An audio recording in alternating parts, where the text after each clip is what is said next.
welcome to my YouTube channel. So in this particular video I will start the 5th chapter in physical education class 12th book, जिसका हमारा title है खेल कूद में बच्चे और महिलाएं। और ये वीडियो टोटली हिंदी मीडियम वाले स्टूडेंट्स के लिए ही है, और अगर आपका मीडियम हिंदी है तो आपके लिए तो काफ़ी ज़्यादा हेल्पफुल रहेगी, क्योंकि हिंदी मीडियम पर ही बेस्ड है और जिसकी आपको बहुत ज़्यादा इस वीडियो में बहुत ईजी एक्सप्लेनेशन भी मिल जाएगी और नोट्स भी काफ़ी ईजी होंगे। तो चलिए स्टार्ट करते हैं।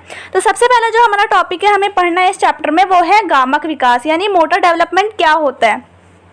तो इसी को समझते हैं। उससे पहले मैं आपको ये बता दूं कि हम विकास किसे कहते हैं, यानी गामक विकास पढ़ने से पहले आप विकास के बारे में समझिए कि विकास यानी डेवलपमेंट हम किसे कहते हैं। तो बेसिकली डेवलपमेंट उसको कहा जाता है यानी किसी चीज़ का बढ़ना या किसी चीज़ का बड़ा हो जाना, या हम कह दें किसी चीज़ की ग्रोथ हो जाना, पहले से और अच्छा, पहले से कुछ चीज़ बड़ी हो जाए या कोई और चीज़ ऐसी है कि वो अच्छी हो जाए। तो किसी भी चीज़ की ग्रोथ होना, वो पहले से और ज़्यादा अच्छी हो गई या बड़ी हो गई, तो उसी को कहा जाता है कि हाँ इसकी ग्रोथ हो गई है, इसका डेवलपमेंट हो गया है। यानी विकास किसी ऐसी चीज़ को कहा जाता है जिसकी ग्रोथ हुई है, या किसी चीज़ जो चीज़ ऐसी है जो पहले से अच्छी हो गई या बढ़ गई है। तो आप आई होप समझ गए होंगे विकास किसे कहते हैं। तो हम गामक विकास के बारे में आप समझते हैं, गामक विकास किसे कहा जाता है। तो यहाँ डेफिनेशन लिखिए, शिशु की अस्थियों और मांसपेशियों के विकास के कारण उसकी शारीरिक गतिविधियों को करने की क्षमता गामक विकास कहलाती है। बेसिकली हम शिशु कहते हैं जो 1 से 2 साल के बीच का बच्चा होता है, यानी जो छोटा बच्चा होता है उसको कहा जाता है शिशु। और अस्थियाँ कहते हैं हम हड्डियों को यानी बोन्स को, और मांसपेशियों कहते हैं मसल्स को। तो कोई भी छोटे बच्चे की जो हड्डियाँ होती हैं, बोन्स होती हैं छोटे बच्चे की, और उसकी मसल्स होती हैं, उसका विकास होता है। यानी जब बच्चा पैदा होता है तो उसका जो विकास होना धीरे धीरे स्टार्टिंग हो जाती है। यानी जो 1 से 2 साल के बीच का विकास होता है वो सबसे ज़्यादा, मतलब ऐसा विकास होता है। अगर आप किसी न्यू बॉर्न बेबी को देखें और उसको आप 1-2 साल तक ना देखें, 2 साल बाद देखें, तो आपको ऐसा आप उसको पहचान नहीं पाएंगे। यानी उसका बहुत तेज़ी से विकास हो गया होगा। यानी इसी एज में काफ़ी ज़्यादा तेज़ी से डेवलपमेंट आ जाता है बच्चे में। तो इसमें ये कहा जा रहा है गामक विकास में किसी भी बच्चे की बोन्स का या उसकी मसल्स का डेवलपमेंट होता है, और उस डेवलपमेंट के कारण उस डेवलपमेंट की वजह से वो क्या करता है, बच्चा शारीरिक गतिविधि करने लगता है। यानी शारीरिक गतिविधि यानी कि फिजिकल एक्टिविटी, यानी कि किसी चीज़ को पकड़ने लगता है, और बैठकर चलने लगता है, कोई भी ऐसे काम करने लगता है छोटे मोटे, तो उसी को कहा जाता है वो फिजिकल एक्टिविटी करना स्टार्ट हो गया है। यानी जो 1 से 2 साल का बच्चा होता है, तो पहले तो जब वो बच्चा पैदा होता है वो कुछ नहीं करता, धीरे धीरे उसका विकास होती है, उसकी जो मसल्स होती हैं, उसकी बोन्स होती हैं वो बड़ी होती हैं, उसका ग्रोथ होता है। फिर बाद में क्या होता है, जब उसका ग्रोथ हो जाता है तो वो धीरे धीरे फिजिकल एक्टिविटीज़ करना स्टार्ट कर देता है, किसी चीज़ को पकड़ लेता है, किसी चीज़ को पकड़ के खड़ा हो जाता है। तो इसी को कहा जाता है कि उसका फिजिकल एक्टिविटी करने लगता है, और उसी चीज़ की क्षमता को कहा जाता है गामक विकास। तो आई होप आप समझ गए होंगे गामक विकास हम कहते हैं किसको, शिशु की बोन्स को, किसी बच्चे की बोन्स और मसल्स का विकास हो रहा है, उस विकास के कारण वो कोई भी फिजिकल एक्टिविटी कर रहा है। ठीक है, फिजिकल एक्टिविटी यानी शारीरिक क्रिया कोई भी कर रहा है, और उसी को कहा जाता है गामक विकास। और ये जन्म से मृत्यु तक गामक विकास होता रहता है ह्यूमन बीइंग में, यानी इंसानों में।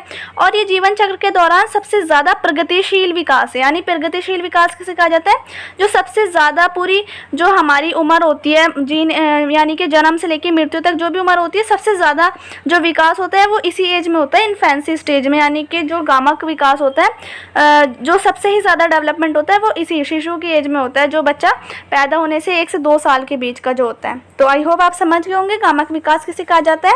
अब नेक्स्ट है हमारा गामक विकास के प्रकार यानी टाइप्स ऑफ मोटर डेवलपमेंट। तो कितने टाइप्स के होते हैं मोटर डेवलपमेंट, तो 2 तरह के होते हैं, यानी कि 2 प्रकार होते हैं। There are 2 types of motor development, first is macromuscular development and second one is micromuscular development. तो फर्स्ट को हम कहते हैं स्थूल गामक विकास, और सेकंड को कहते हैं सूक्ष्म गामक विकास। तो इन दोनों को ही डिटेल में आगे चल के पढ़ते हैं। तो फर्स्ट है हमारा स्थूल गामक विकास, जिसको हम कहते हैं मैक्रोमस्कुलर डेवलपमेंट। मैक्रो हम कहते हैं किसी भी बड़ी को, यानी कि बड़ी चीज़ को, तो और माइक्रो कहते हैं छोटी चीज़ को। तो मैक्रो में यानी बड़ी चीज़ जो है। तो स्थूल गामक विकास में भी यही होता है कि शरीर की जो बड़ी मांसपेशियां होती हैं उनका विकास होता है, यानी कि बड़ी बड़ी जो मसल्स होती हैं उनकी ग्रोथ, उनका डेवलपमेंट होता है बड़ी मसल्स का। ठीक है, किसी भी बच्चे की जो बड़ी मसल्स होती हैं उसका विकास होता है। जैसे कि वो बच्चा माइक्रोमस्कुलर में, स्थूल गामक विकास में बैठना सीख जाता है, चलना सीख जाता है, दौड़ना सीख जाता है, किसी भी चीज़ पे चढ़ना सीख जाता है, या कूदना, या फिर पकड़ना किसी चीज़ को, या एक्सेट्रा आदि ये भी कह सकते हैं हम। तो और भी काफ़ी होते हैं। तो ये कुछ एग्जांपल्स थे। इसमें क्या होता है, मैक्रोमस्कुलर डेवलपमेंट होता है, स्थूल गामा का विकास, जो कि बेसिकली आपको ये याद रखना है, जो शरीर की बड़ी मसल्स का विकास होता है उसको कहते हैं स्थूल गामा का विकास। नेक्स्ट जो आ जाता है वो है सेकेंड, सूक्ष्म गामा का विकास यानी माइक्रोमस्कुलर डेवलपमेंट। तो माइक्रोमस्कुलर में क्या होता है, माइक्रो का मतलब होता है छोटा, माइक्रो का मतलब छोटा ही होता है। तो इसमें छोटी ही चीज़ों का विकास होता है, यानी कि शरीर की जो बच्चे की छोटी छोटी मांसपेशियां होती हैं उनकी ग्रोथ होती है, उनका डेवलपमेंट होता है, छोटी मसल्स का विकास होता है, जैसे कि लिखना या ड्राइंग करना या कुछ चित्रकला करना या किसी भी चीज़ को पकड़ना या एक्सेट्रा इत्यादि कह सकते हैं, और भी होती हैं। ये कुछ एग्जांपल्स हैं। जैसे इस इमेज में आप देख रहे होंगे, छोटा बच्चा है, वो क्या कर रहा है, कोई भी फिजिकल एक्टिविटी हम इसको कह देंगे कि वो कोई भी शारीरिक क्रिया कर रहा है, वो ड्राइंग कर रहा है, यानी कि सीख रहा है कुछ ड्राइंग करना, हाथ पैर हिल रहे हैं उसके, तो उसी को कहा जाता है फिजिकल एक्टिविटी। तो इसमें क्या होता है, छोटे छोटे मांसपेशियों का विकास होता है, जिसमें वो लिखना सीखता है, ड्राइंग करना, ये सब, किसी भी चीज़ को पकड़ना, ये सब चीज़ें उसमें वो सीखता है। अब बात करते हैं हमारा नेक्स्ट, बाल्यावस्था में गामक विकास के चरण, यानी कि जो बाल्यावस्था होती है, बाल्यावस्था किसे कहते हैं, जो 2 से 12 साल के बच्चे होते हैं वो बाल्यावस्था में आ जाते हैं। तो बाल्यावस्था में जो गामक विकास होता है, मोटर डेवलपमेंट होता है, उसके क्या क्या चरण है, यानी कि स्टेजेस ऑफ मोटर डेवलपमेंट के बारे में पढ़ते हैं। तो बाल्यावस्था, सबसे पहले आपको जानना है कि बाल्यावस्था हम किसे कहते हैं। तो बाल्यावस्था हम कहते हैं चाइल्डहुड, ऐसा चाइल्डहुड बच्चे का जो 2 से 12 साल के बीच का है। तो बाल्यावस्था के दौरान विकास बहुत तेज़ी से होता है, यानी कि 2 से 12 साल तक बहुत तेज़ी से विकास होता है बच्चे का, यानी जब से बच्चा पैदा होता है और उसका 12 साल तक के बीच का काफ़ी तेज़ी से विकास होता है, और उसके बाद क्या होता है, 12 साल के बाद धीरे धीरे विकास होना स्टार्ट हो जाता है, यानी फिर तेज़ी से नहीं होता, फिर धीरे धीरे डेवलपमेंट आता है, ग्रोथ होती है बच्चे की धीरे, लेकिन 2 से 12 साल तक तेज़ी से डेवलपमेंट आता है, तेज़ी से विकास होता है बच्चे का। बाल्यावस्था में गामक विकास के 3 प्रमुख चरण हैं, यानी कि बाल्यावस्था में जो गामक विकास होता है वो 3 तरीके से होता है, 3 स्टेज में होता है।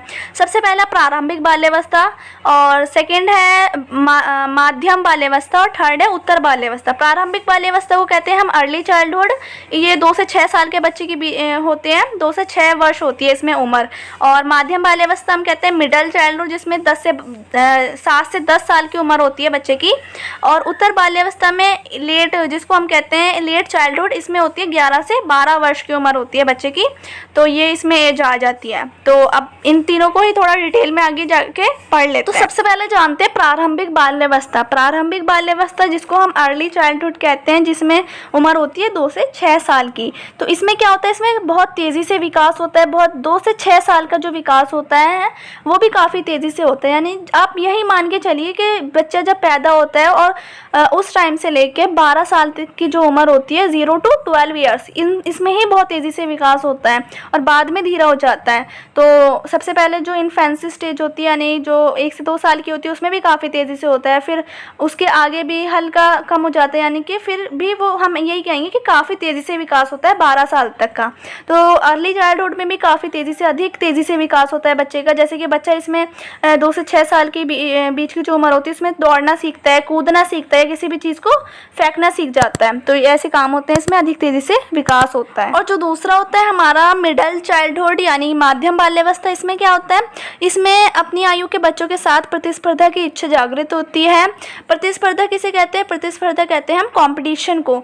तो जो इस एज होती है मिडल चाइल्डहुड वाली है, जो 7 से 10 साल के बीच की होती है, तो 7 से 10 साल के बीच का जो बच्चा होगा, इस उम्र का बच्चा, वो क्या करेगा, वो अपने हम उम्र बच्चों के साथ, यानी कि जो उसके फ्रेंड्स होंगे या उसी के एज के जो दूसरे बच्चे होंगे, उनके साथ वो कंपटीशन करेगा, यानी कि प्रतिस्पर्धा की इच्छा जागृत होगी, कंपटीशन की इच्छा उसके दिल में उठेगी कि हाँ इनके साथ मैं कंपटीशन करूं, यानी कि मतलब ऐसा हो जाता है कि बच्चे दूसरों से कंपैरिजन करने लगते हैं अपने आप को, और उनसे कंपटीशन करने की जो वो होती है इच्छा, वो जागृत हो जाती है। जैसे कि लंबी या ऊंची कूद लगाना, इस उम्र में जो 7 से 10 साल के बच्चा होता है वो लंबी या ऊंची कूद लगाने लगता है, दूर या ऊंचाई तक कुछ चीज़ फेंकने लगता है, या एक्सेट्रा और इत्यादि और भी काम हो सकते हैं। ये 2 थे जो मैंने आपको बताया एग्जाम्पल के थ्रू। तो आई होप आप समझ ही होंगे अर्ली चाइल्डहुड और मिडल चाइल्डहुड के बारे में। अब समझते हैं लेट चाइल्डहुड।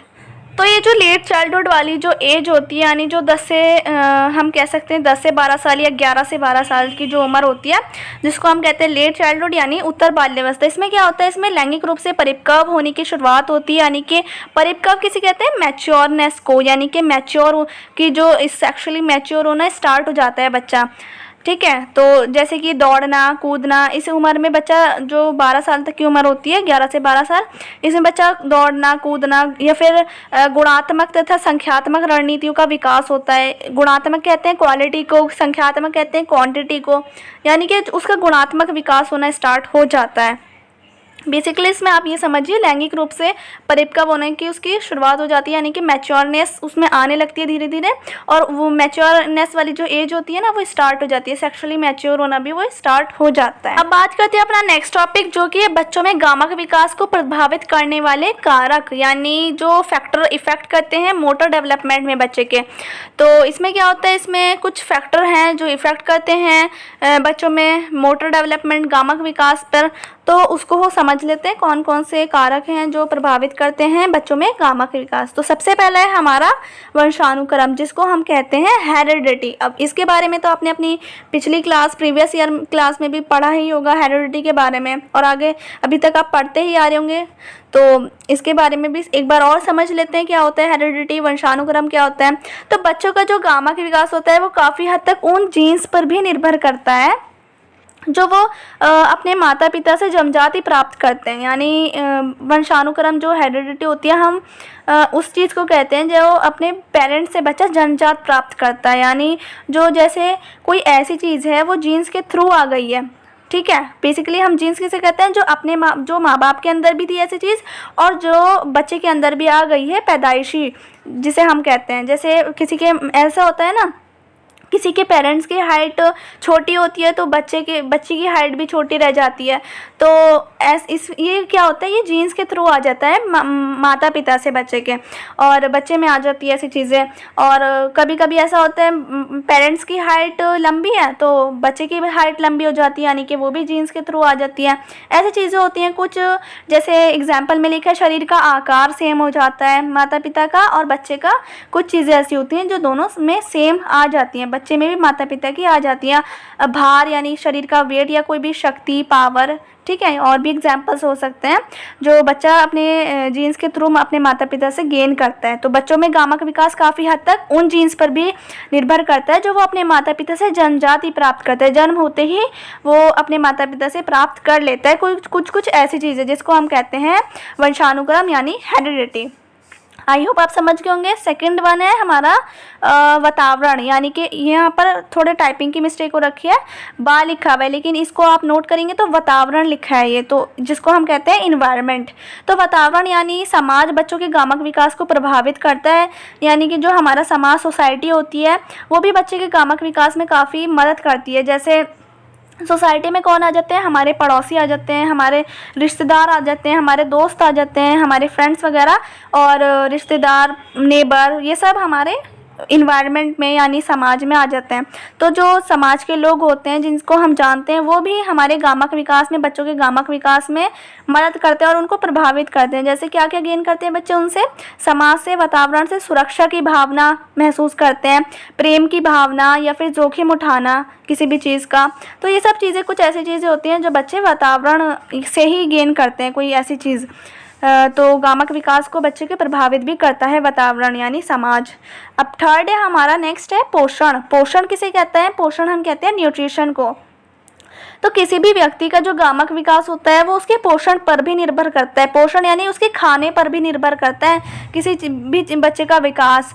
अगर किसी भी बच्चे को सही से खाना नहीं मिलेगा तो उसका जो गामक विकास है, उसके जो ग्रोथ है वो रुक जाएगी। और अगर किसी को बहुत अच्छा न्यूट्रिशन मिलता है तो उसके गामक विकास काफ़ी अच्छे से होगा, काफ़ी उसकी हेल्थ सही रह पाएगी। तो यह यही लिखा है, डेफिनेशन में यही लिखा है कि किसी भी व्यक्ति का गामक विकास उसके खाने पर, उसके पोषण पर भी निर्भर करता है। इसलिए पौष्टिक आहार जो होता है, पौष्टिक पौष्टिक आहार जो न्यूट्रिएंट्स वाली चीज़ें होती हैं अच्छे गामा के विकास के लिए आवश्यक होती हैं, इसलिए हमें अच्छे अच्छे न्यूट्रिशन वाले फूड खाने चाहिए जिन बच्चों को पौष्टिक आहार नहीं मिलता, यानी जिन बच्चों को कोई भी न्यूट्रिशन या न्यूट्रिएंट्स वाली चीज़ नहीं मिलती, उनका गामा का विकास बहुत धीमी गति से होता है, यानी कि धीमी गति से होता है, हल्के हो जाता है। इसलिए हमें क्या करना चाहिए, न्यूट्रिशन वाली चीज़ें, न्यूट्रिएंट्स खाने चाहिए अच्छे, ताकि हमारी हेल्थ सही रहे और हमारा गामा का विकास भी अच्छे से होता रहे।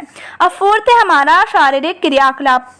शारीरिक क्रियाकलाप हम किसे कहते हैं, फिजिकल एक्टिविटीज़ को, यानी कि कोई भी शारीरिक क्रिया करना। वह बच्चे जो अपनी शारीरिक क्रिया नहीं करते उनका गामा का विकास धीरा होता है, यानी कि कुछ बच्चे ऐसे होते हैं जो एक जगह बैठे रहते हैं या लेटे रहते हैं, कोई काम नहीं करते। फिजिकल एक्टिविटी में क्या काम आ जाता है, फिजिकल एक्टिविटी शारीरिक क्रिया में ऐसे काम आ जाते हैं, घर की सफाई करना, कोई भी काम, आप अपना स्कूल का वर्क करना, या कुछ कहीं रस्सी कूदना, या बाहर टहल के आना, या जीने से स्टेयर्स के चक्कर लगाना ऊपर से नीचे के, ये सारे फिजिकल एक्टिविटी होती हैं। ठीक है, जो हमारी हाथ पैर को हिलाते रहते हैं उसको कहते हैं फिजिकल एक्टिविटी। हम कोई भी ऐसा वर्क करें जिससे हमारे हाथ पैर हिलते रहें। तो जो ऐसे बच्चे होते हैं जो बैठे रहते हैं, बस कुछ काम नहीं करते, उनका गामा का विकास नहीं हो पाता और बहुत धीरे होता है। तो यहाँ पर यही लिखा है बेसिकली कि वो बच्चे जो शारीरिक क्रिया, फिजिकल एक्टिविटी नहीं करते, उनका गामा का विकास धीरे होता है। फिफ्थ है हमारा अवसर किसे कहते हैं, अपॉर्चुनिटीज़ को। तो जिन बच्चों को शारीरिक क्रियाकलापों के अवसर अधिक प्राप्त होते हैं, यानी कि जो बच्चे ऐसे होते हैं जिनको फिजिकल एक्टिविटी के बहुत ज़्यादा अपॉर्चुनिटी मिलती रहती है, कभी ये करने को कभी वो करना, यानी कि उनको क्रिया बहुत ज़्यादा मिलती रहती है, ये कर लो वो कर लो, उनका गामा का विकास बहुत अच्छे से होता है। अगर बच्चों को अवसर प्रदान नहीं किए जाएँ तो उनके गामा के विकास की दर धीमी हो सकती है। यानी कि किसी बच्चे को अपॉर्चुनिटी, कोई कह ही नहीं रहा कुछ काम करने को, उसको किसी ने कोई अवसर ही नहीं दिया, मौका ही नहीं दे रहा कोई कि ये काम कर लो, तो उसका जो है गामा का विकास बहुत ज़्यादा धीरे होने लगता है, धीमी गति से होता है। तो इसलिए हमें फिजिकल एक्टिविटीज़ करनी चाहिए ज़्यादा से ज़्यादा। अब सिक्स्थ है हमारा मोटापा, जिसको हम कहते हैं ओबेसिटी। तो अक्सर देखा गया है कि अधिक भार या मोटे बच्चे जो होते हैं उनका गामा का विकास से संबंधित क्रियाकलापों में अधिक रुचि नहीं लेते हैं। यानी जो मोटे बच्चे होते हैं उनसे ये देखा गया है, जैसे किसी बच्चे का भार ज़्यादा है, वेट ज़्यादा है, या वो मोटा बच्चा है, तो उसका गामा का विकास जो होगा उसका गामा का विकास सही से नहीं हो पाएगा। पता है क्यों? इसलिए क्योंकि वो शारीरिक क्रिया, मोटे बच्चे ऐसे होते हैं वो एक जगह बैठे रहते हैं, उनका कोई मन नहीं करता कुछ करने का, तो इसलिए उनकी फिजिकल एक्टिविटी नहीं हो पाएगी, शारीरिक क्रिया नहीं करेंगे वो, इसीलिए उनके गामा का विकास नहीं हो पाएगा। वो ज़्यादा रुचि नहीं लेते, अपना इंटरेस्ट नहीं दिखाते किसी भी काम करने में, बस बैठने में ज़्यादा इंटरेस्ट दिखाते हैं, तो उनका जो है फिजिकल एक्टिविटी नहीं करेंगे तो उनका गामा का विकास रुक जाता है। यही लिखा हुआ है इसमें। अब बात जो कि हमारा वृद्धि तथा विकास की विभिन्न अवस्थाओं के अनुसार व्यायाम के लिए सुझाव, यानी exercise guidelines for different stages of growth and development. यानी बेसिकली हमारा टॉपिक क्या है? टॉपिक है व्यायाम के सुझाव मिलेंगे हमें। व्यायाम किसे कहते हैं? एक्सरसाइज की गाइडलाइंस मिलेंगी, और वो भी डिफरेंट स्टेजेस में, किस तरीके से अलग अलग उम्र में ग्रोथ होता है, उसी हिसाब से हमें बताया जाएगा कि किस एज में हमें क्या व्यायाम, क्या एक्सरसाइज करवानी चाहिए। और जैसे छोटे बच्चे की उम्र जो होती है उसमें किस तरह की एक्सरसाइज होनी चाहिए, जो मिडिल चाइल्डहुड होती है उसमें किस तरह की एक्सरसाइज होना चाहिए, या हर एज में हम देखेंगे कि किस तरीके से किस एज में अच्छी ग्रोथ के लिए, अच्छे डेवलपमेंट, अच्छे विकास के लिए किस तरह की व्यायाम करवाने चाहिए, तो उसी के सुझाव मिलेंगे। तो देखते हैं। सबसे फर्स्ट है हमारा शैशव अवस्था। शैशव अवस्था किसे कहते हैं? जो इन्फेंसी स्टेज होती है, यानी कि 1 से 2 साल के बीच की जो उम्र होता है बच्चे का, उसको कहते हैं इन्फेंसी स्टेज यानी शैशव अवस्था। इस अवस्था में शिशु की लंबाई और भार में तेज़ी से वृद्धि होती है, यानी कि ये जो उम्र होती है इसमें काफ़ी तेज़ी से बच्चे की लंबाई की भी और उसके भार की भी, उसके वेट की भी तेज़ी से डेवलपमेंट होता है, विकास होता है। इस अवस्था में शिशु की हड्डियाँ कोमल तथा लचीली होती है, यानी कि जो छोटा बच्चा होता है 1 से 2 साल के बीच का बच्चा, उसमें क्या होता है, उसकी जो बोन्स होती हैं वो बहुत ज़्यादा सॉफ्ट होती हैं, कोमल होती हैं और लचीली भी होती हैं। इसलिए उनसे इस उम्र के बच्चों से सिर्फ हल्के फुल्के व्यायाम ही करवाने चाहिए, यानी कि हल्की फुल्की एक्सरसाइजेस करवानी चाहिए। जैसे एक्सरसाइज में क्या आ गया, जैसे बैठना सिखाना, उनको रेंगना सिखाना, चलना, या किसी भी चीज़ को पकड़ने के व्यायाम, या सिर नियंत्रण में करने के व्यायाम। ठीक है, व्यायाम आप ये मत समझिएगा, कुछ लोग समझते हैं एक्सरसाइज सिर्फ वही होती हैं जो बाहर जाके होती हैं, जिम में होती हैं। एक्सरसाइज हम उसको कहते हैं किसी भी फिजिकल एक्टिविटी करने को, यानी कि कोई भी शारीरिक क्रिया, कोई भी ऐसा काम जिससे हाथ पैर हिल रहे हैं ना, उसकी बच्चे के, किसी भी इंसान के, उसको कहते हैं हम एक्सरसाइज हो रही है इसकी। तो इस उम्र में जो है 1 से 2 साल के बीच के बच्चे को इस तरह के एक्सरसाइज करवाने चाहिए, जैसे कि चलना सिखाना, रेंगना सिखाना, बैठना सिखाना, या किसी भी चीज़ को पकड़ना सिखाना, या सिर नियंत्रण में करने के व्यायाम करवाने चाहिए, यानी कि सिर बैलेंस में रखना उनको सिखाना चाहिए। छोटे बच्चे होते हैं ना, उनका सिर इधर उधर गिरता रहता है, तो उनको सिर बैलेंस में उनका हो जाए, इस तरीके के उनको एक्सरसाइज व्यायाम करवाने चाहिए। घुटनों के बल चलने की प्रक्रिया के व्यायाम उनको करवाने चाहिए ताकि वो घुटनों के बल चलना सीख जाएं। तो इसमें इन्फेंसी स्टेज वाली एज में 1 से 2 साल के बीच जो शैशवावस्था होती है उसमें किस तरीके की व्यायाम होने चाहिए, आई होप आप समझ गए होंगे। अब बात करते हैं नेक्स्ट, जो कि है हमारा बाल्यावस्था, जिसको हम कहते हैं चाइल्डहुड, जो उम्र होती है 3 से 11 साल के बीच की। तो बाल्यावस्था के दौरान सभी बच्चों को मध्यम दर्जे वाले व्यायाम कम से कम 1 घंटे तक रोज़ाना करवाने चाहिए। यानी कि इस उम्र में 3 से जो 11 साल के बच्चे होते हैं उनको किस तरीके के व्यायाम करवाने चाहिए, जो मिडिल लेवल के होते हैं, यानी कि मध्यम दर्जे के जो व्यायाम होते हैं वो करवाने चाहिए, वो भी 1 से 1 घंटे, कम से कम 1 घंटा तो होना ही चाहिए, वो भी रोज़ाना। ऐसे खेल या फिर ऐसे व्यायाम करवाने चाहिए, ऐसी एक्सरसाइज करवानी चाहिए, या इस तरीके के खेल खिलाने चाहिए जो मांसपेशियों और हड्डियों को ताकत प्रदान करें, यानी कि उनकी मसल्स को और उनकी हड्डियों को, उनकी बोन्स को ताकत दें, उनको उनकी ग्रोथ अच्छी हो पाए। इस तरीके के एक्सरसाइज और खेल खिलवाने चाहिए 3 से 11 साल के बीच में, यानी कि बाल्यावस्था में, जैसे कि रस्सी कूदना, टेनिस खेलना, या फिर इत्यादि एक्सेट्रा और भी होते हैं। तो इस तरीके के हमें क्या करने चाहिए, इस उम्र में बच्चों को खेल खिलवाने चाहिए जिससे उनकी मांसपेशियाँ, उनकी जो मसल्स हैं और उनकी जो बोन्स हैं उनमें ताकत आ सके, उनकी जो ग्रोथ है वो अच्छे से हो सके। अब बात करते हैं नेक्स्ट, थर्ड जो है हमारा किशोरावस्था, जिसको हम कहते हैं एडोलेसेंस, जो कि 12 से 18 साल के बीच की होती है, जिसमें आप लोग भी हैं।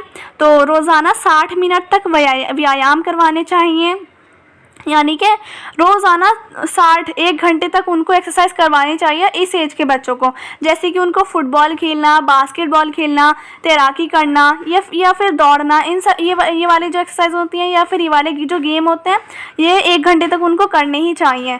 और सप्ताह में, यानी कि 1 हफ्ते में कम से कम 3 दिन मांसपेशियों को शक्तिशाली बनाने वाले व्यायाम भी करवाने चाहिए, जिससे उनकी जो मसल्स हैं वो उनमें ग्रोथ हो सके, उनकी ग्रोथ और डेवलपमेंट काफ़ी अच्छा हो सके और वो शक्तिशाली बन सके, उनमें पावर आ सके। ठीक है, इस तरीके के व्यायाम भी, एक्सरसाइज भी करवानी चाहिए।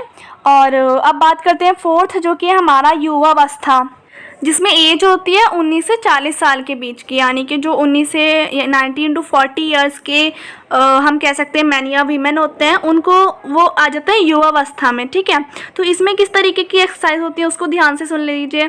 ये वो अवस्था है जिसमें युवक और युवतियाँ यानी कि मेल और फीमेल दोनों ही अपने आप को शारीरिक रूप से आकर्षक यानी अट्रैक्टिव दिखाने से प्रयत्नशील रहते हैं, यानी वो अपने आप को सुंदर, अट्रैक्टिव दिखाने का प्रयत्न करते रहते हैं, यानी कि कोशिश करते रहते हैं अपने आप को सुंदर या फिर अपने आप को अट्रैक्टिव दिखाने के लिए। ये ऐसी एज होती है। इसमें हफ्ते में 3 दिन तक कम से कम 1 घंटे तक हमें एक्सरसाइजेज यानी कि व्यायाम करने चाहिए इस उम्र के लोगों को। हफ्ते में 3 दिन और कम से कम 1 घंटे तो करना ही चाहिए। जैसे कि साइकिल चलाना बेनिफिट रहते हैं इस उम्र में, और तेज़ गति से चलना, रस्सी कूदना तो एक ऐसी एक्सरसाइज है जिससे हमारे हाथ भी चलते हैं, पैर भी चलते हैं, जिससे काफ़ी ज़्यादा हमारी ग्रोथ अच्छी होती है, यानी कि काफ़ी हेल्पफुल रहती है। ये सबसे अच्छी मुझे तो यही लगती है सभी एक्सरसाइज में, यानी रस्सी कूदना, टेनिस खेलना, हॉकी, फुटबॉल खेलना, तैराकी करना, ये सारी चीज़ें युवावस्था में हमें करनी चाहिए इस उम्र के लोगों को। तो आई होप आप समझ गए होंगे। अब बात करते हैं प्रौढ़ावस्था, जिसकी एज होती है 41 to 65 ईयर्स, जिसको हम कहते हैं अडल्टहुड। तो इस अवस्था में व्यायाम जैसे कि साइकिलिंग करना और तेज़ गति की चाल आदि करने चाहिए, कम से कम 1 से 1.5 घंटे तक करने चाहिए। और इसके लाभ पढ़ लेते हैं।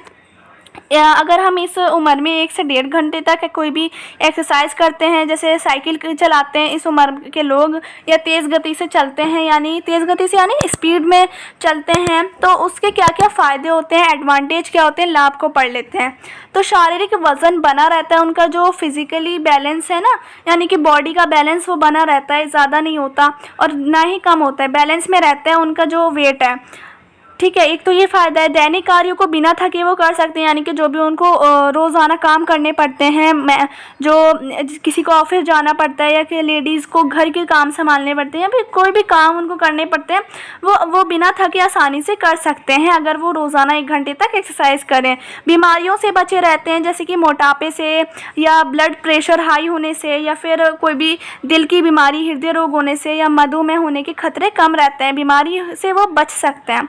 तो इसलिए ज़्यादा से ज़्यादा एक्सरसाइज करनी चाहिए 1 घंटे तक कम से कम। अब बात करते हैं अपना 6th, जो कि है हमारा वृद्धावस्था, जिसमें ओल्ड एज हो जाती है, यानी जो 65 ईयर से प्लस के लोग हो जाते हैं, या वो हम कह सकते हैं 65 ईयर से जो अधिक हो जाते हैं उसको कहते हैं वृद्धावस्था। तो इसमें क्या होती है, इसमें किस तरह की एक्सरसाइज करनी चाहिए उसको समझते हैं। वृद्धावस्था में व्यक्ति को अपने शारीरिक सामर्थ्य के अनुसार ही शारीरिक क्रियाएं करनी चाहिए, यानी कि व्यक्ति जो 65 ईयर से ज़्यादा का कोई भी इंसान है उसको वो बुढ़ापे की हालत में होते हैं, जो कि ओल्ड एज होती है।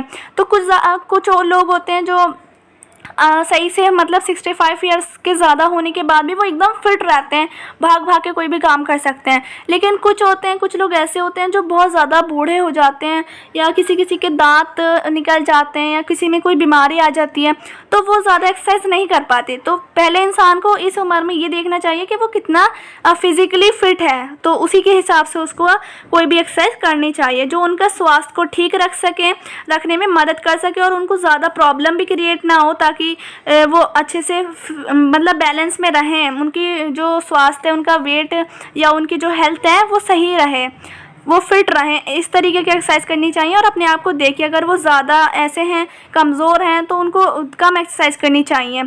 सप्ताह में यानी कि हफ्ते में कम से कम 5 दिन क्रियाएं करनी चाहिए, जैसे कि चलना या हल्के कूदना, इस तरीके की एक्सरसाइज करनी चाहिए, वो भी 45 से 60 मिनट लगभग।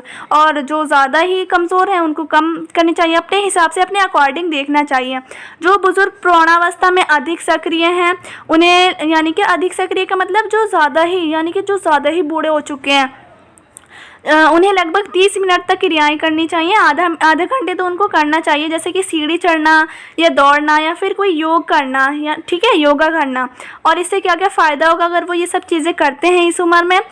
तो सबसे पहले तो उन्हें हृदय संबंधी रोगों की बहुत ज़्यादा कम संभावना रहेगी, यानी कि जो हार्ट के रोग होते हैं, हार्ट के जो डिजीज़ होते हैं, यानी जो दिल की बीमारियां होती हैं ना, वो बहुत ज़्यादा कम होने की संभावना रहेगी, वो उनको नहीं होंगी अगर वो एक्सरसाइज करते हैं इस उम्र में। और दैनिक जीवन के जो कार्य होते हैं, यानी कि जो डेली लाइफ के काम होते हैं, उसको करने की योग्यता रहेगी, बिना थके वो कोई भी काम कर सकते हैं। और आयु में वृद्धि होती है, यानी कि एज में भी बढ़ जाती है। अगर वो रोज़ाना एक्सरसाइज करते रहें तो बीमार नहीं पड़ेंगे, और बीमार नहीं पड़ेंगे तो सही उनकी एज में भी वृद्धि होगी। मूड भी अच्छा रहता है, अगर हम एक्सरसाइज सुबह में करें, टहल के आएँ, पार्क जाएँ, तो उससे मूड भी हमारा अच्छा रहता है। हड्डियों में भी मजबूती आती है और बीमारियों की बहुत कम संभावना रहती है, बीमारियां नहीं आती हैं अगर हम एक्सरसाइज ज़्यादा से ज़्यादा करें। ठीक है, तो हमें एक्सरसाइज अच्छे तरीके से ज़्यादा हर किसी को करनी चाहिए, चाहे वो वृद्धावस्था में हो, चाहे वो बच्चा हो, बूढ़ा हो या जवान हो, हर किसी को एक्सरसाइज तो फ़ायदा ही देती है, नुकसान कभी नहीं करती। तो हमें ज़्यादा से ज़्यादा एक्सरसाइज करनी चाहिए। अब बात करते हैं अपना नेक्स्ट टॉपिक है आसन संबंधी विकृति, यानी कि जिसको हम कहते हैं कॉमन पोस्चरल डिफॉर्मिटीज़। विकृतियाँ यानी डिफॉर्मिटीज़ हम किसे कहते हैं? किसी भी ऐसी कमी को जो हमारी बॉडी में आ जाए, या कोई ऐसी बीमारी जो हमारी बॉडी में आ जाए। तो इसके डेफिनेशन में लिखा हुआ है, शरीर की बनावट में उत्पन्न ऐसी कमियां जो शारीरिक आसन द्वारा उत्पन्न होती है, वही आसन संबंधी विकृतियां कहलाती हैं। बेसिकली जो हमारी ह्यूमन बॉडी होती है, हमारी जो शरीर है, उसकी बनावट में कुछ ऐसी कमी आ जाए, कुछ ऐसी बीमारी आ जाए शरीर में जो शारीरिक आसन द्वारा उत्पन्न हो, यानी कि जो बॉडी के पोस्चर में उत्पन्न हो, जो हमारी ह्यूमन बॉडी में आ जाए कुछ ऐसी कमी, वही कहलाती है आसन संबंधी विकृतियाँ। जैसे कि यहाँ पर नीचे बॉक्स बने हुए, इसमें देखिए बीच में लिखा हुआ है कुछ आसन संबंधी विकृतियाँ, और वो साइड में बता रखी हैं 7-8 हैं, ये टोटल 8 कमियां बता रखी हैं। जैसे अभी तो इनके नाम पढ़ लेते हैं, फिर आगे इनको थोड़ा डिटेल में भी पढ़ेंगे। तो जैसे ऊपर लिखा है पीछे की और कुबड़, इधर है आगे की और कुबड़, जिसको हम लॉर्डोसिस कहते हैं, काइफोसिस कहते हैं, इसको डिटेल में पढ़ेंगे आगे। यानी जो बैकबोन से रिलेटेड जो प्रॉब्लम आ जाती हैं, या गोल कंधे जिसको हम राउंड शोल्डर्स कहते हैं, रीढ़ की हड्डी का एक और झुकना, ये भी एक प्रॉब्लम होती है। घुटनों का ऊपर टकराना आपस में, नॉक नीज जिसको कहते हैं, और धनुषाकार टांगे यानी बो लेग्स, और एक लास्ट है ऊपर, सबसे ऊपर चपटे पैर यानी फ्लैट फुट। तो इन सभी को हम आगे डिटेल में पढ़ते हैं। तो सबसे पहले हम जानते हैं जो रीढ़ की हड्डी में जो कमी आती है उसके बारे में समझते हैं। तो यहाँ पर आ गया स्लाइड में रीढ़ की हड्डी का टेढ़ा होना, यानी कि रीढ़ की हड्डी जो टेढ़ी हो जाती है उसके बारे में समझ लेते हैं। तो ये इस प्रकार की आसन संबंधी कमी है, विकृति है, ये इस प्रकार की बॉडी की जो हम कहते हैं प्रॉब्लम है, जिसने पीठ की मांसपेशियां, जिसमें क्या होता है पीठ की मांसपेशियां कमज़ोर हो जाती हैं, यानी कि जो हमारी मसल्स होती हैं कमर की वो कमज़ोर हो जाती हैं, और वो कमज़ोर होने के कारण टेढ़ी हो जाती हैं। ये बीमारी कई बार अत्यधिक भार ढोने के कारण भी हो सकती है, यानी कि हमने बहुत बार इतना ज़्यादा वज़न ढो लिया, इतना ज़्यादा कुछ चीज़ ऐसी उठा ली जो बहुत वेट का था, हमसे संभल नहीं पाया, फिर भी हमने उसको काफ़ी बार उठाया है, तो उसके कारण भी रीढ़ की हड्डी टेढ़ी हो जाती है।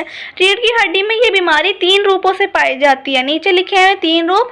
रीढ़ की हड्डी जो है वो 3 रूपों से उसकी बीमारी होती है। जैसे एक होती है पीछे की ओर कुबड़ निकल जाना, एक होती है आगे की ओर कुबड़ निकल जाना, और जो थर्ड है उसमें होता है जन्मजात रीढ़ की हड्डियों का एक और झुकना, यानी कि जो रीढ़ की हड्डी होती है बीच में वो या लेफ्ट साइड या फिर राइट साइड एक तरफ झुक जाती है थोड़ी सी, तो ये भी एक प्रॉब्लम हो जाती है। तो इन तीनों को थोड़ा डिटेल में पढ़ लेते हैं, फिर जो हमने और बीमारियां पढ़ी थी उधर 7 थी ना टोटल, तो जो 4 बचेंगे उनको भी पढ़ेंगे, फिर हमारा चैप्टर कंप्लीट हो जाएगा। काइफोसिस के बारे में, यानी कि जो पीछे की ओर कुबड़ निकल जाता है कमर में, तो उसके बारे में समझते हैं। इस प्रकार की जो आसन संबंधी विकृति होती है, इसमें रीढ़ की जो हड्डी होती है यानी जो हमारी बैकबोन होती है उसमें वो पीछे की ओर हो जाती है बैकबोन, जैसे आपको इमेज में भी दिख रहा होगा, जो नॉर्मल वाली है और जो काइफोसिस बीमारी वाली है। तो इसमें पीछे की ओर हो जाती है रीढ़ की हड्डी, जिसके कारण छाती जो है वो दब जाती है और सीधी नहीं हो पाती है हमारी छाती। इस स्थिति में क्या होता है सर और आगे की ओर झुक जाता है, यानी कि जो छाती है वो पीछे हो जाएगी और जो सर है वो आगे की ओर झुक जाता है। इस प्रकार की कुछ बीमारी होती है, कमी आ जाती है बॉडी में, जिसको काइफोसिस कहते हैं। आपको इमेज में भी शो हो रहा है। इसके कारण और उपाय के बारे में समझ लेते हैं आप, इसके क्या क्या कॉज हैं, जैसे किस वजह से होती है। कुपोषण की वजह से, यानी कि कुछ खाना अच्छा नहीं मिल पाता, खाने में न्यूट्रिएंट्स नहीं मिल पाते जो चाहिए होते हैं, इस वजह से भी हो सकती है। या कोई बीमारी हो बचपन से ही, या अत्यधिक भार ढोना, कुछ ज़्यादा वजन ढो लिया उस वजह से भी हो जाती है। या उठने बैठने का अनुचित ढंग, यानी कि सही तरीके से नहीं उठते बैठते, उसकी वजह से भी हो सकती है। या व्यायाम की कमी, व्यायाम यानी किसे कहते हैं एक्सरसाइज की कमी, एक्सरसाइज नहीं करते बिल्कुल, तो उस वजह से भी हो सकती है। या मांसपेशियों की कमजोरी भी हो सकती है, मसल्स की कमजोरी। तो इसलिए कुछ इसके कारण है। उपाय क्या क्या है, यानी कि रेमेडीज के बारे में समझ लेते हैं। अगर ये किसी को हो जाए तो क्या क्या वो कर सकता है जिससे सही हो सकती है वो। तो सबसे पहले सोने के समय अपनी पीठ के नीचे हमेशा तकिया यानी कि पिलो हमेशा रखना चाहिए, आवश्यक रखें। जब वो सोए, कोई भी जिसको ये प्रॉब्लम है, जब वो सोए कोई भी इंसान, तो वो अपनी कमर के नीचे हमेशा तकिया रख ले, तो उससे काफ़ी ज़्यादा बेनिफिट मिलेगा। योग आसन करना चाहिए ज़्यादा से ज़्यादा इस बीमारी के सही करने के लिए। खड़े होकर अपना सिर पीछे की ओर मोड़ना चाहिए और कुछ समय तक इसी स्थिति को बनाए रखना चाहिए, यानी कि कोई भी सीधे स्ट्रेट खड़ा हो गया और उसको सिर पीछे की ओर करना चाहिए। तो ये कुछ इसके उपाय थे, रेमेडीज थे। अब आते हैं सेकेंड, जो कि हमारा जिसमें आगे की ओर कुबड़ हो जाता है, जिसको कहते हैं लॉर्डोसिस। तो इसको भी आपको इमेज में दिख रहा होगा। इसमें क्या होता है, इसमें आगे की ओर कुबड़ में रीढ़ की हड्डियों का झुकाव आगे की ओर हो जाता है। जो रीढ़ की हड्डी होती है ना, बैकबोन होती है, उसका झुकाव आगे की ओर हो जाता है, जिससे शरीर के आकार में कमी आ जाती है। शरीर का जो आकार होता है ना वो बिगड़ जाता है और शरीर अकड़ा हुआ सा रहता है। इससे व्यक्ति को खड़े रहने और चलने में काफ़ी ज़्यादा परेशानी होती है। तो इसके अब कुछ कारण और उपाय के बारे में देखते हैं, क्या क्या कॉज हैं इसके। असंतुलित आहार, यानी कॉज तो सब में ज़्यादातर वही होंगे। अगर किसी बीमारी का कारण आ गए ना तो आप 2-4 सेम ही लिख सकते हो, हर ज़्यादा सब में सेम होते हैं। तो कारण क्या है, जैसे असंतुलित आहार, अच्छा खाना ना लेना, या एक्सरसाइज ना करना, व्यायाम ना करना, अनुचित वातावरण, और ये भी हो सकती है। या मांसपेशियों का अनुचित विकास, जो मसल्स है उनका सही से ग्रोथ नहीं हुई, या मोटापे के कारण भी ऐसी बीमारी हो सकती है जिसमें आगे की ओर कुबड़ हो जाए। अब इसके उपाय में क्या करना चाहिए, सिटअप्स लगाने चाहिए रोज़ाना, और हल आसन करना चाहिए। सीधे खड़े होकर आगे की तरफ झुककर टोर टचिंग करनी चाहिए। इसमें क्या होता है, जैसे स्ट्रेट खड़ा हो गया कोई भी इंसान और उसको आगे तक की तरफ झुक के और नीचे झुक के अपने पैरों को छूना चाहिए। अपने नाखून जो होते हैं ना पैरों के, उनको आगे से छूना चाहिए सीधे खड़े होकर ही, तो उससे काफ़ी बेनिफिट मिलेगा। पीठ के बल लेटकर सिर तथा टांगों को एक साथ ऊपर भी उठाना चाहिए, इससे भी काफ़ी बेनिफिट होगा। अब बात करते हैं थर्ड, जिसमें हमारा जन्मजात रीढ़ की हड्डियों का एक और झुकना, यानी कि जिसको स्काइलोसिस कहते हैं। तो स्काइलोसिस में क्या होता है, जन्मजात यानी कि पैदा होते ही रीढ़ की हड्डी जो है एक और झुक जाती है किसी की, ठीक है, पैदा होते ही ये वाली बीमारी आ जाती है। तो इसमें क्या होता है, इसमें रीढ़ की हड्डी शरीर के बाईं या फिर दाईं या फिर लेफ्ट या राइट और मुड़ जाती है और इसे स्काइलोसिस वक्र भी कहा जाता है। जैसे कि हमने पढ़ा तो इमेज में भी आपको दिख रहा था पहले, जैसे मैंने आपको दिखाया था। इसके कारण और उपाय के बारे में समझ लेते हैं। तो कारण क्या है, जोड़ों का रोग भी हो सकता है, यानी कि जोड़ों में कोई प्रॉब्लम हो, डिजीज़ हो जोड़ों का, जो हम कहते हैं। टांगों का पूर्ण रूप से विकसित ना होना, यानी कि जो हमारे पैर होते हैं उनका सही तरीके से ग्रोथ नहीं हो पाना, उस वजह से भी हो सकता है। एक और कंधे पर अधिक भार लादने के कारण, यानी क्या एक कंधे पर काफ़ी टाइम तक हमने कुछ वेट या फिर कुछ ऐसी वज़न वाली चीज़ रख ली रोज़ाना, और उसके कारण भी हो सकता है। या कोई बार जन्मजात हेरिडिटी के कारण, यानी हेरिडिटी मैंने आपको स्टार्टिंग में बताया था, जन्मजात जो जन्म होते ही पेरेंट्स से मिल जाती है, इस तरीके के वजह से भी हो सकता है। उपाय में क्या क्या करना चाहिए, रोज़ाना लटकने वाले व्यायाम करने चाहिए, यानी कि लटकना चाहिए किसी भी चीज़ पर रोज़ाना। और अपोजिट साइड झुकने का व्यायाम करना चाहिए, यानी कि जिस तरफ है रीढ़ की हड्डी अगर लेफ्ट तरफ है तो राइट, और हमें क्या करना चाहिए, झुकना चाहिए। और तैराकी काफ़ी लाभदायक भी सिद्ध होती है, इसमें तैराकी करनी चाहिए। अब नेक्स्ट है हमारा डिजीज़ चपटे पैर, जिसको हम कहते हैं फ्लैट फुट। तो इसमें क्या होता है, चपटे पैर मुख्य रूप से नवजात शिशुओं यानी कि न्यूबॉर्न जो बेबी होते हैं ना, उनमें पाए जाते हैं चपटे पैर वाली जो बीमारी होती है, जो धीरे धीरे एक आसन संबंधी विकृति का रूप ले लेती है। यानी कि जो छोटे से बच्चे होते हैं, जो जन्म लिया ही होता है उन्होंने, नवजात शिशु जिसको कहा जाता है, उनमें ये पाई जाती है। और जो धीरे धीरे, पहले तो शुरू में कम होती है बीमारी, इतनी पता नहीं लगती, लेकिन धीरे धीरे ये एक आसन संबंधी विकृति का रूप ले लेती है। इस समस्या में व्यक्ति के पैरों में बहुत ज़्यादा दर्द महसूस होता है, उसके पैरों में बहुत दर्द रहता है और उन्हें खड़े रहने में और चलने में भी काफ़ी समस्या का सामना करना पड़ता है। तो अब इसके देखते हैं कॉज और उपाय के बारे में जानते हैं, यानी कि रेमेडीज़। तो इसके कारण में क्या क्या हो सकते हैं, मुख्य कारण यही है कि कमज़ोर मांसपेशियां होती हैं, इसका मुख्य कारण, यानी कि जो उसकी मसल्स हैं, मांसपेशियां हैं, वो सही तरीके से मतलब उनका विकास नहीं हुआ, वो कमज़ोर रह गए, इस वजह से भी हो सकते हैं चपटे पैर। और अत्यधिक शारीरिक भार ढोना या फिर गलत जूते पहनने के भी कारण हो सकती है कि किसी के जूते उसको मतलब सही बैलेंस नहीं कर पा रहे, या कुछ ऐसे गलत जूते हैं जो उसको सही तरीके से चलने में प्रॉब्लम हो रही है, तो वही पहनते जा रहा है कोई भी इंसान, तो उसको भी ऐसी समस्या हो सकती है। उपाय में क्या आता है, पंजों के बल चलना चाहिए और कूदना भी चाहिए, रस्सी कूदनी चाहिए और एड़ियों के बल चलना चाहिए, और वज्र आसन करना चाहिए ज़्यादा से ज़्यादा, और रेत पर चलना चाहिए, दौड़ना चाहिए रेत पर, और उचित प्रकार के, यानी कि जो सही तरीके के जूते हो, जो उसको सही मतलब उसको सही लग रहे हो पहनने में, इसी प्रकार के जूते पहनने चाहिए, कोई गलत प्रकार के जूते नहीं पहनने चाहिए। हमारा फिफ्थ, घुटनों का टकराना, जिसको हम कहते हैं नॉक नीज। तो इसमें क्या होता है, इस अवस्था में व्यक्ति के दोनों घुटने आपस में मिलकर टकराते हैं, यानी कि जो पैरों के घुटने होते हैं ना, वो चलते वक्त मिल जाते हैं आपस में और टकराते रहते हैं। इस समस्या में एड़ियों में अंतर बढ़ता जाता है, यानी कि हम पैर मिला के खड़े नहीं हो सकते, जैसे आपको इमेज में शो हो रहा है कि नॉर्मल वाला जो है और जो नॉक नीज वाला है, जिसमें पैर नहीं मिल रहे, यानी कि पैर खुले रहते हैं, एड़ियां मिलाने में बहुत दर्द होता है, प्रॉब्लम होती है। इस समस्या में एड़ियों में अंतर बढ़ता जाता है, जिसके कारण उन्हें एड़ियां आपस में मिलाने में बहुत ज़्यादा कठिनाई होती है। इसके समस्या के कारण क्या होता है, व्यक्ति को सही ढंग से चलने में या फिर दौड़ने में बहुत ज़्यादा प्रॉब्लम्स क्रिएट हो जाती हैं, उसको बहुत परेशानी का सामना करना पड़ता है चलने में भी। तो इसके कुछ कारण हैं, उपाय हैं, उसको देखते हैं। तो कॉज में आ जाता है ये समस्या मुख्य रूप से आहार में विटामिन बी, कैल्शियम तथा फास्फोरस की कमी के कारण होती है। यानी कि किसी भी इंसान को खाने में कैल्शियम नहीं मिल रहा या फास्फोरस नहीं मिल रहा या विटामिन बी नहीं मिल रहा, तो इन तीनों के कारण ही ये वाली बीमारी ज़्यादातर देखी जाती है। या फिर कुछ मोटापे की वजह से भी देखी जाती है कि किसी को बहुत ज़्यादा मोटापा है तो उस वजह से भी ये बीमारी हो जाती है नॉक-नीज की। कोई पुरानी बीमारी भी हो सकती है या अधिक भार ढोने के कारण भी ये समस्या उत्पन्न हो जाती है। तो इसके कुछ उपाय हैं, ये देखते हैं। घुड़सवारी करना, यानी कि घुड़सवारी करनी चाहिए या साइकिलिंग भी करनी चाहिए, साइकिल चलानी चाहिए ज़्यादा से ज़्यादा।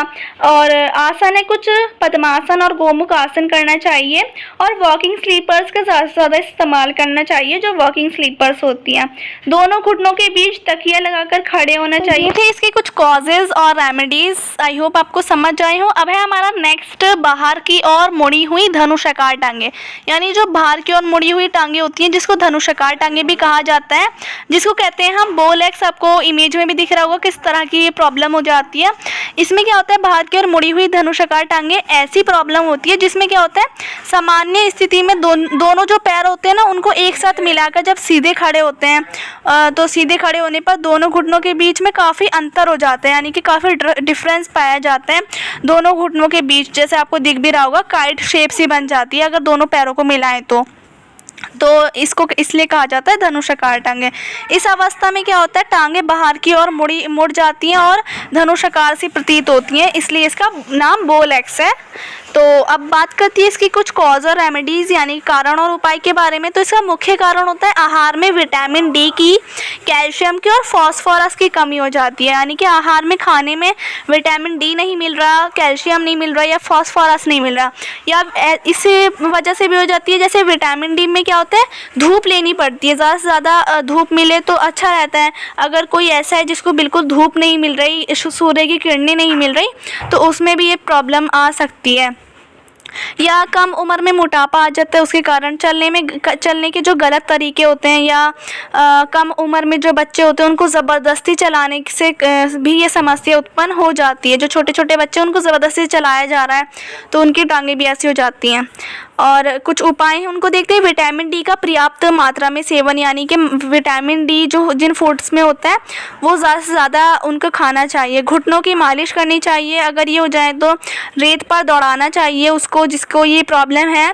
और गणुनासन और अर्धमत सेंद्र आसन, ये दोनों आसन करने चाहिए, जो योगा होते हैं ना वो करने चाहिए आपको। अब नेक्स्ट है हमारा 7th, जिसमें है राउंडेड शोल्डर, यानी कि गोल या झुके हुए कंधे, जो कि हमारा लास्ट डिजीज़ भी है। जैसे आपको इमेज में भी शो हो रहा होगा, राउंडेड शोल्डर ऐसे होते हैं और नॉर्मल शोल्डर इस तरीके से होते हैं। यानी कि इसमें क्या होता है, इसमें कंधे गोल हो जाते हैं, कभी कभी आगे की और झुके हुए महसूस होते हैं, प्रतीत होते हैं, लगते हैं कि आगे की ओर कंधे झुक गए हैं या कंधे गोल से हो जाते हैं। तो इसमें क्या क्या कारण हो सकते हैं, इसके क्या कॉज हो सकते हैं उसको देखते हैं। तो इसके कारण में आ जाता है ये समस्या अनुवंशिकता है। यानी कि अनुवंशिकता किसे कहते हैं, जो हेरिडिटी जिसे हम कहते हैं, यानी कि जो अपने माँ बाप से ले लेते हैं बच्चे, गेन कर लेते हैं, जन्मजाति जो प्राप्त हो जाती हैं डिजीज, जीन्स के थ्रू जो आ जाते हैं। तो ये समस्या ऐसी भी होती है कि किसी के पेरेंट्स को थी और उसके बच्चे को भी ये प्रॉब्लम आ जाती है। और झुकी हुई अवस्था में उठने बैठने और चलने से होती है। यानी कि कोई ऐसा इंसान है जो झुके हुए उठता बैठता है, यानी कि अपने कंधे जो है हमेशा झुके रहते हैं उसके, वो कभी भी उठता बैठता है तो उसको ऐसी आदत हो गई है झुके हुए उठने बैठने की, चलने की, झुका रहता है, तो उससे भी ये प्रॉब्लम आ जाती है। और कंधों का व्यायाम ना करना, कंधों की एक्सरसाइज ना करने से भी ये समस्या आ जाती है। इसके उपाय हैं, किसी भी रॉड पर या फिर किसी भी रस्सी पर कुछ देर लटकना चाहिए, या चक्रासन और धनुरासन भी इसमें लाभदायक होता है। ये दो आसन, धनुरासन और चक्रासन, ये दोनों योग भी करने चाहिए, या किसी रस्सी और रॉड पर लटकने से भी ये प्रॉब्लम दूर हो सकती है, बेनिफिट मिल सकता है आपको। अब जो नेक्स्ट टॉपिक है हमारा, जो कि बिल्कुल लास्ट टॉपिक है, जिसके बाद हमारा चैप्टर कंप्लीट हो जाएगा, वो है भारत में महिलाओं की खेलों में भागीदारी, यानी कि sports participation of women in India. महिलाओं की भागीदारी का मतलब यही है कि खेलों के क्षेत्र में, खेलों में जो महिलाएं कितनी भाग लेती हैं, कितनी पार्टिसिपेट करती हैं। तो भारत में सन 1952 में ओलंपिक खेलों में पहली भारतीय महिला थी जिन्होंने भाग लिया था, यानी कि ओलंपिक खेलों में पहली बार एक महिला ने भाग लिया था 1952 में, जब ओलंपिक खेल हुए थे इंडिया में।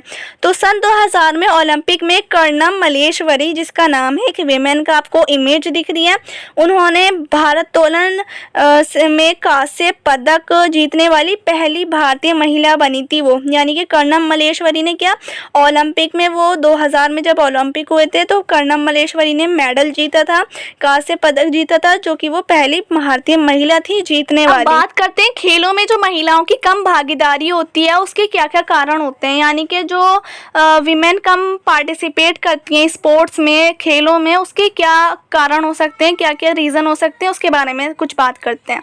तो यहाँ पर कुछ चीज़ें लिखी हुई हैं जिसे जो कुछ कारण हैं महिलाओं के कम भाग लेने में खेलों में। तो जैसे कि सबसे पहले है समय की कमी, यानी कि महिलाओं के पास कम समय रहता है, वो घर के कामकाज में ज़्यादातर व्यस्त रहती हैं। नियम और कानून की कमी, यानी कि जो कानून बने हुए हैं ना गवर्नमेंट की तरफ से, वो भी इस तरह के महिलाओं को सहयोग नहीं देते हैं कि वो पार्टिसिपेट करें स्पोर्ट्स में। दर्शकों की कम रुचि, अगर महिलाएं कर भी लेती हैं तो जो दर्शक देखने वाले होते हैं उनकी बहुत ज़्यादा कम रुचि रहती है, उनका इंटरेस्ट बहुत कम रहता है महिलाओं का मैच देखने में।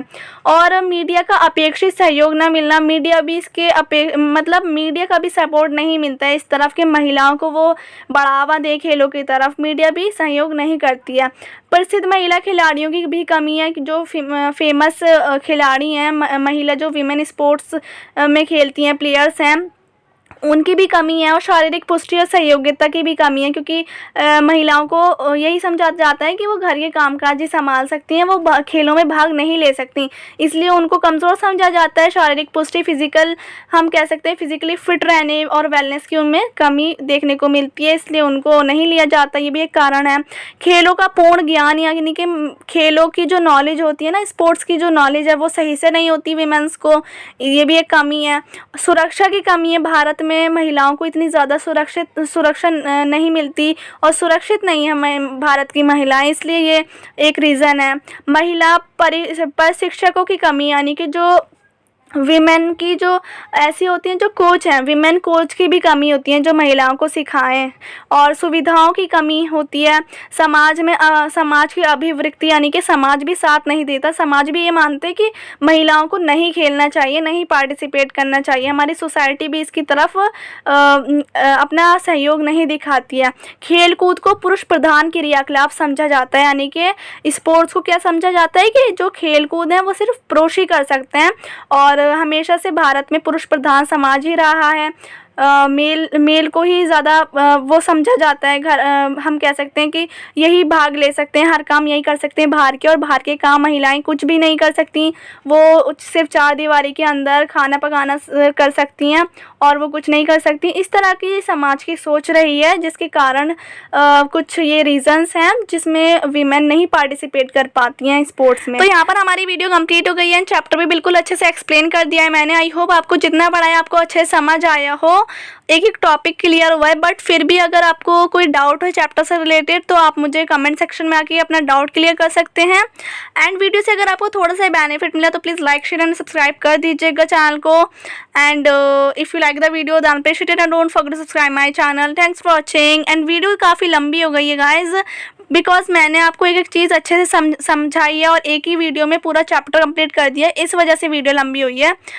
बट अच्छे से हो गया है चैप्टर कंप्लीट। आई होप आपको सारी चीज़ें अच्छे से समझ आई हो। तो मिलते हैं नेक्स्ट वीडियो में। Take care and bye bye.